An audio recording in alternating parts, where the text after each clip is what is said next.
subscribe.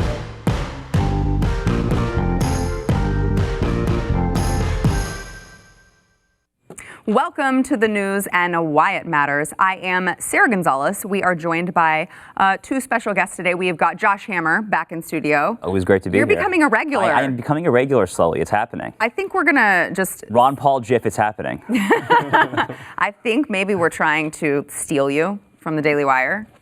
Yeah. Oh, I like that. I like that. That was such an attorney shrug. Can neither confirm nor deny, so I'm just going to shrug. And we are also joined by Jeremy Dice, who is a religious liberty attorney with First Liberty. Well, thank you for having me. Yes, thank you for being here. And just give a real quick, brief overview of what First Liberty does. Yeah, First Liberty is the nation's largest legal organization dedicated exclusively to defending religious liberty. So all we do is defend the free exercise of religion and against anything having to do with the establishment of religion or the clauses that are in the First Amendment dealing with religion. Yeah. All right. Mr. Pat Gray, back with us. Not an attorney, by the way. Not an attorney. It'll surprise a lot of people. Not an Esquire. What's your top story? I think the drums of war is probably the top story today. Okay. Oh, you are sitting in Glenn's seat, so you got to go with the doom and gloom. Okay, I can appreciate that. Josh? So, Qatari propaganda outlet, Bin Laden's favorite media network, Al Jazeera, tweets out a flagrantly, vilely anti-Semitic video and then takes it down. So let's break that down and talk about the implications of that. Okay. All right. And Jeremy? I got to talk about my alma mater, Taylor University, that had invited Vice President Mike Pence to give the commencement address this year, which I would have loved to have had when I was a graduate.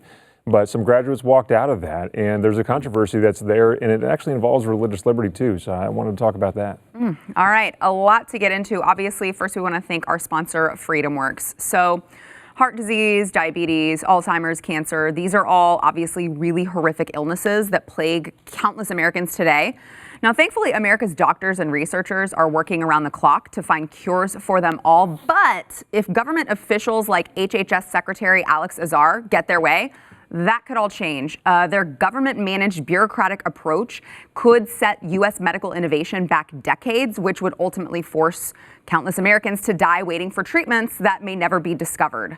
We cannot afford to let that happen. Please go to FreedomWorks, that is www.freedomworks.org/news, and tell Azar to fix patients, not prices, before Americans will suffer. They will suffer from medicine shortages. They will get endless wait times for treatments. We're talking about that happening over in the UK. We talk about that happening all the time and how terrible it is. We don't want that to happen here. Thankfully, FreedomWorks, they are sounding the alarm, but they have to have your help if they are going to succeed. They need you to go to www.freedomworks.org/news.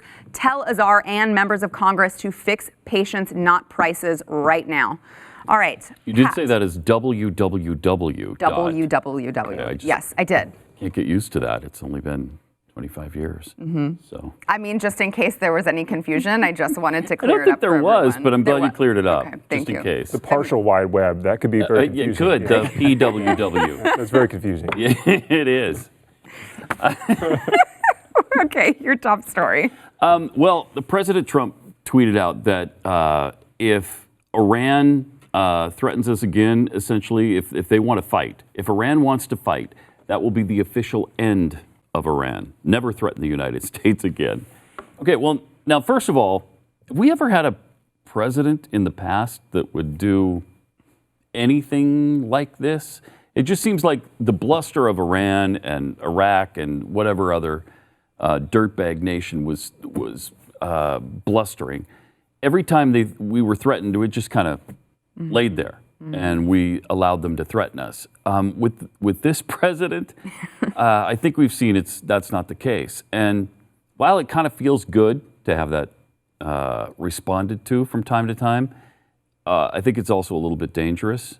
And you have to be ready to back that up. And I'm not sure anybody wants to start another conflict in the Middle East with us involved. I mean, I certainly don't. Yeah. And so it might be time for cooler heads to prevail. And, if you wanted to force a regime change in Iran, we've seen how regime change works and what it would take in the Middle East, and especially with Iran, to bring about something like that. There was an admiral in the Royal Navy that said it would take 1 million troops to go pacify Iran and bring about that kind of change.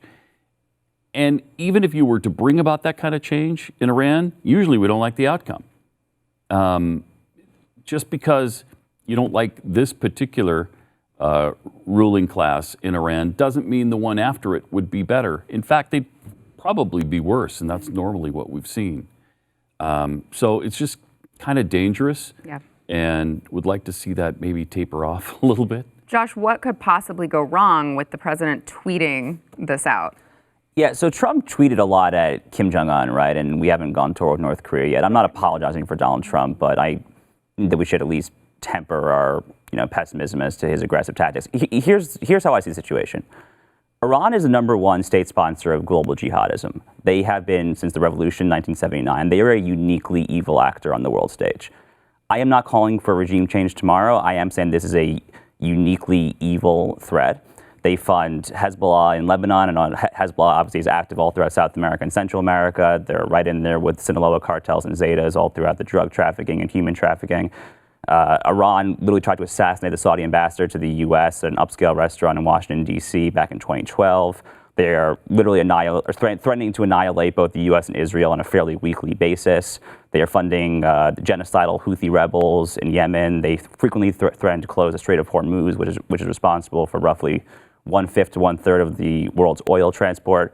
They try to assassinate targets in Europe all the time. This is a pretty unhinged radical Islamist regime. No question. What is interesting, though, about the Iranian people is that the Iranian people actually are not a good fit for this regime. There have been lots of polls. I'm thinking back to this one poll. It was an Anti-Defamation League's global survey of anti-Semitic sentiment throughout the entire world back in 2014. Compare the West Bank and Gaza, the so-called Palestinian territories. 93% of Palestinians harbor anti-Semitic views. In Iran, it was only like 50%. Which is actually dramatically lower than most of the Middle East, because a lot of the older Iranians are actually remnants of the pre-Islamic Revolution Shah regime, which was autocratic and dictatorial, but it was fairly pro-Western. So I don't think that what we're doing right now in terms of the bellicose rhetoric, the mass crippling sanctions, sending in an aircraft carrier, indeed, to the Gulf, is necessarily going to put us on a true war footing. I think that we are appropriately treating a threat. We probably have a once-a-generation opportunity to create crippling pressure such that a domestic coup d'etat might take place. And, Tom Cotton the other day kind of flippantly said that this will be over in 2 strikes. He may or may not be right about that. That's not really my area of knowledge, to be honest with you. But I can say that to the extent that these actors in Tehran are even remotely rational, they know they would be wiped out instantaneously. Because it's not just the United States. The Saudis despise the Iranians. Obviously, the Israelis is their arch nemesis. If they fire upon us, they're dead. So I don't see a huge war anytime soon. I think we're trying to just truly cripple them and maybe encourage the Iranian people to rise up like they did in '79. Albeit with a better result, hopefully. Jeremy, you want to jump in? Yeah, well, look, at least we're not shipping over crates and crates full of cash and landing it on the airstrip over there to prop up an administration in that part of the world that has been nothing but trouble for the rest of the world. Whether or not this is bellicose rhetoric by the president, I think everybody kind of sees it as it is. I mean, I've long joked that I'd hate to be the president's attorney because I go into court, Your Honor, well, it's actually different now. But, he's the master of understatement, right? At the very least, he's sending a message here like he did, I think, with North Korea. I think you brought that up. That we're not going to be pushed around, and that there are boundaries within which world leaders are supposed to operate. And part of those boundaries include respecting your own people. And right now, the leadership of Iran has been anything but supportive of that region, and especially towards their own people. I look at it from a perspective that we come from regarding religious liberty, whether that's in Iran or China and other places. This has been a real problem for the people there to be able to live what we recognize in our Declaration of Independence is a creator-given right to be able to worship their creator as they see fit to do. That's not being done in so many areas of the world. Now, that's not a reason to go in and have a war, but I think it is at least the wise part that if a problem actually does arise, there better be a way for us to be able to respond to it. And a carrier in the region is an appropriate measure to take in that regard. Okay. Pat, you're more like Switzerland. Yeah, You want to stay out I'm of a little everyone's tired business. of the intervention. Yeah. I don't think we need to police the world anymore. We've done that for long enough, and it's stretched us pretty thin. And another war in the Middle East is just something I don't want to see. And so this is kind of dangerous footing to be on. I'm not saying that war is imminent, but I mean, why push that even further than it already is? I don't want to commit another 120,000 or 200,000 people to a war in Iran and commit our troops to another hopeless cause. Yeah. Just trying to bring about change in the Middle East is a really, really iffy task. Yeah. And it doesn't usually turn out the way you want it to. Very delicate, for sure. All right, Josh, the Holocaust-denying video Al Jazeera produced that they don't want you to see.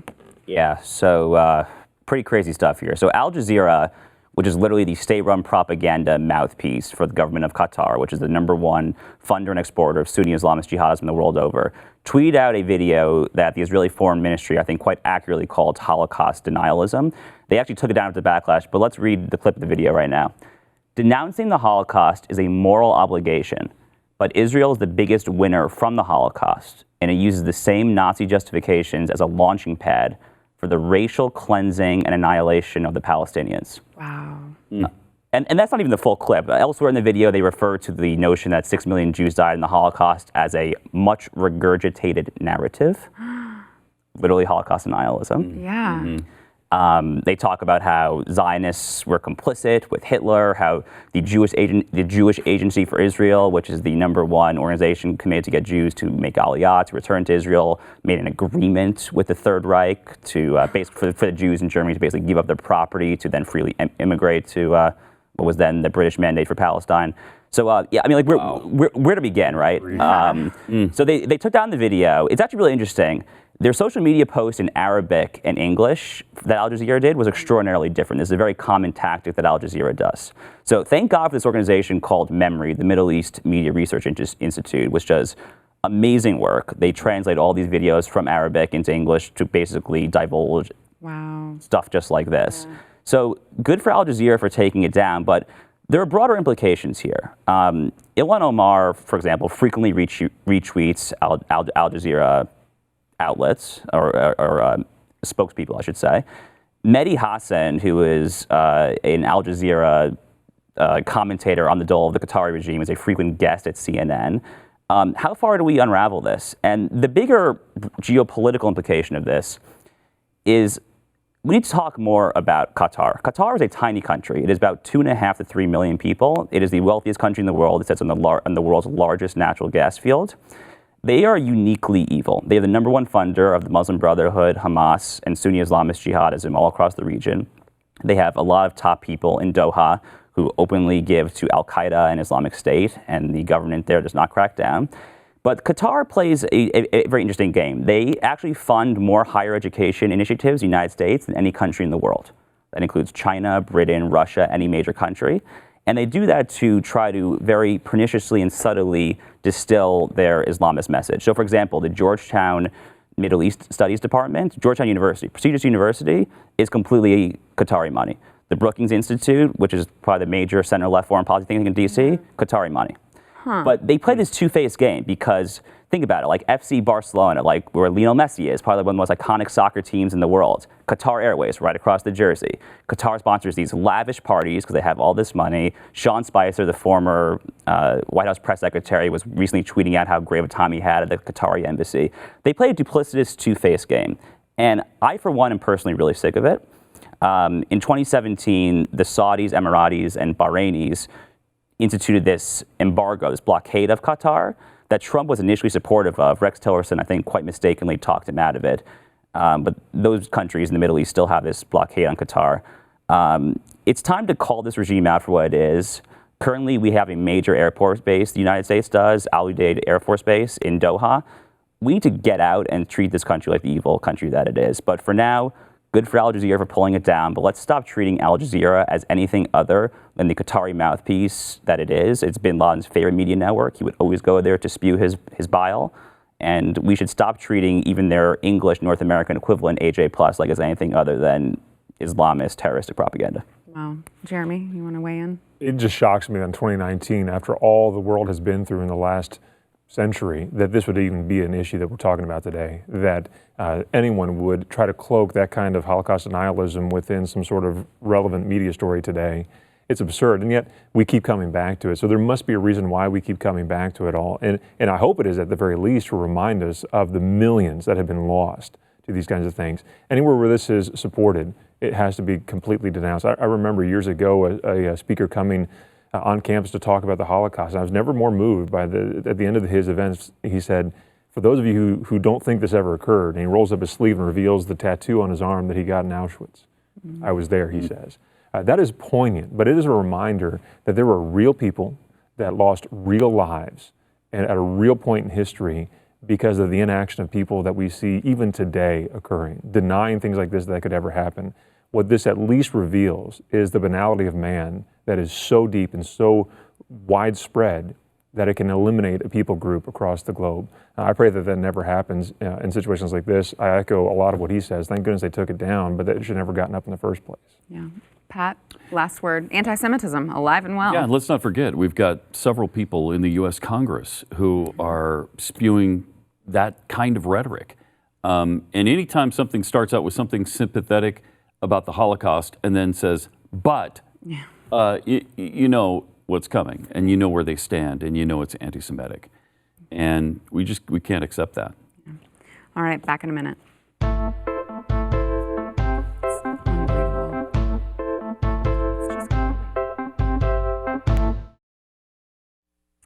Before we move on, I want to thank our sponsor, Cruise Through History. So there is a really, really amazing cruise taking place next spring. You have got to hear about this.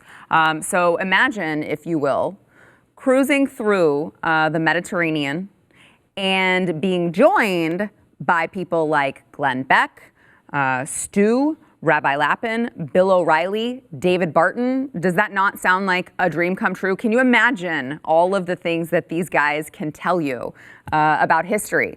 You can live this on the Cruise Through History taking place next spring. You can go back in time to the foundations of our faith, our freedom, and human progress. So, there are 4 different options, but in a nutshell, you will begin in Venice, and then you'll sail right on through the Eastern Mediterranean. You'll visit Croatia, Greece, and Israel. That's huge. Imagine having Glenn Beck there to talk to you when you are in Israel about the Holy Land. I mean, I can't even imagine. He's going to give you so much information. You're going to be like, okay, Glenn, I got it. I just want to finish seeing the sights. That's enough. You're gonna get all the history you will ever want to hear. If that sounds enticing to you, and it should, it's gonna be an amazing time. You can go to comesailaway.com to learn more. That is comesailaway.com for all of the details. Jeremy, you said that you're gonna talk about your alma mater. I am. Taylor University is in the middle of a cornfield in Upland, Indiana, a little north of Indianapolis, Indiana. It's been there since 1846, and it's a private Christian liberal arts college in Indiana. And it really has been very committed to the Orthodox Christian faith for, well, its entire history. I mean, you got guys like Milo Rediger who helped found the institution, and their mission is to develop servant leaders to carry the mission of the gospel across the world, and that's what they do. My degree comes from there. My undergrad degree comes from there. You've got the principle that they call the integration of faith and learning. We've got a bell tower on campus that literally comes together to symbolize how we apply our faith to what we're learning in the classroom as well. Well, a couple months ago, they invited Vice President Pence to come provide the commencement address this year, and this past Saturday, he in fact did that very thing.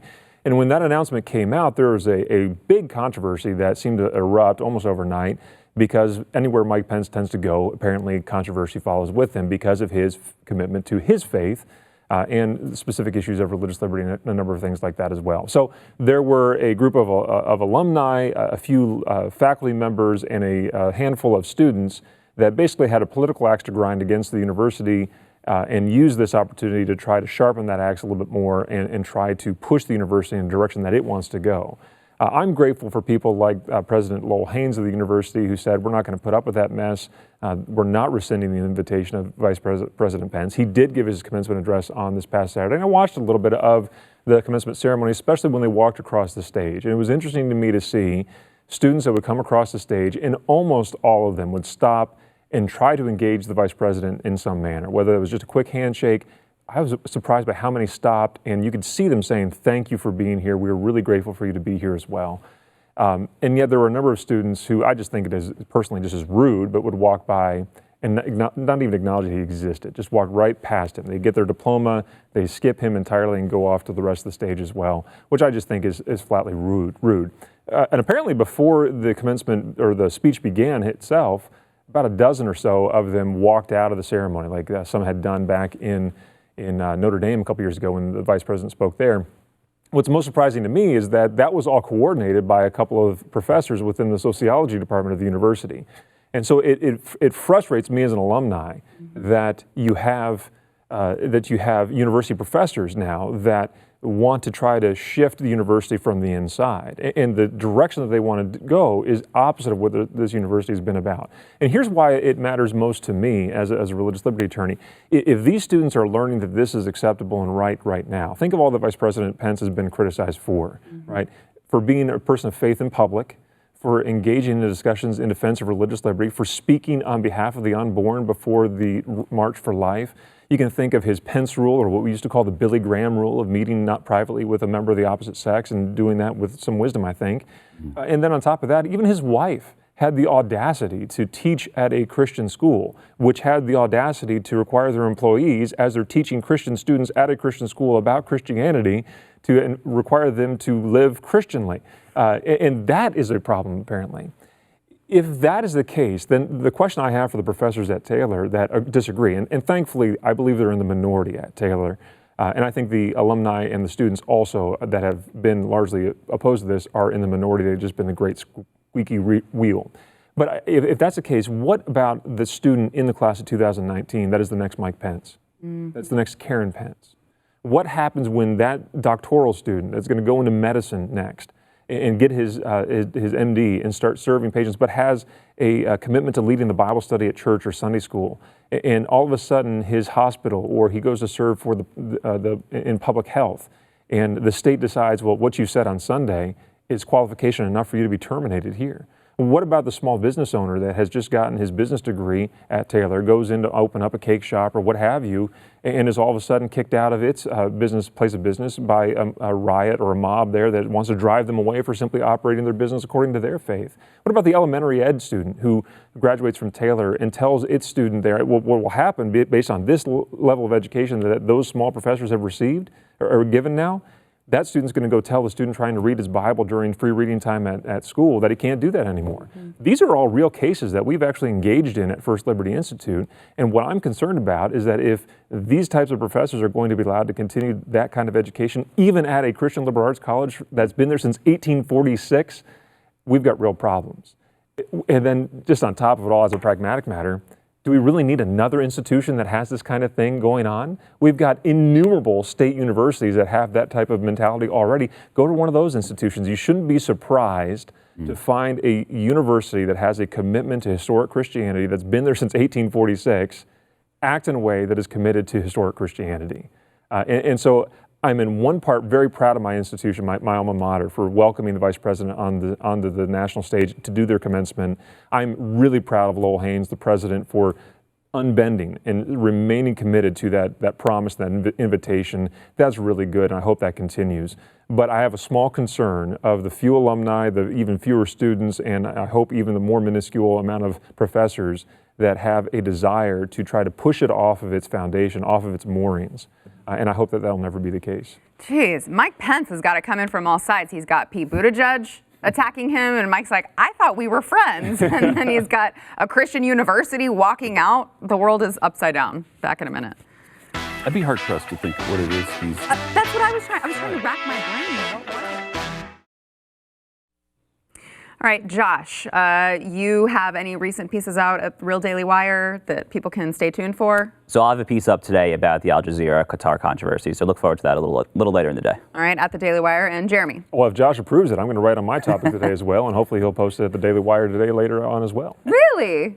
Oh, so. No pressure, Josh. No pressure. I mean, it's just that he's right here and he's wanting your approval. But other He's than not that no scary pressure. looking, honestly. The bald has just a face. And then for those of you who have not yet signed up for Blaze TV, I don't know what you're waiting for, really. We've got the greatest lineup, might I say, in history. Like in the history of the world. And you can use promo code NEWS right now. You can get $10 off of your annual subscription. We do this little thing called overtime every day. And if you're not subscribed, you're not a subscriber, you're missing it. You're missing it. We're going into it right now. Join us, blazetv.com.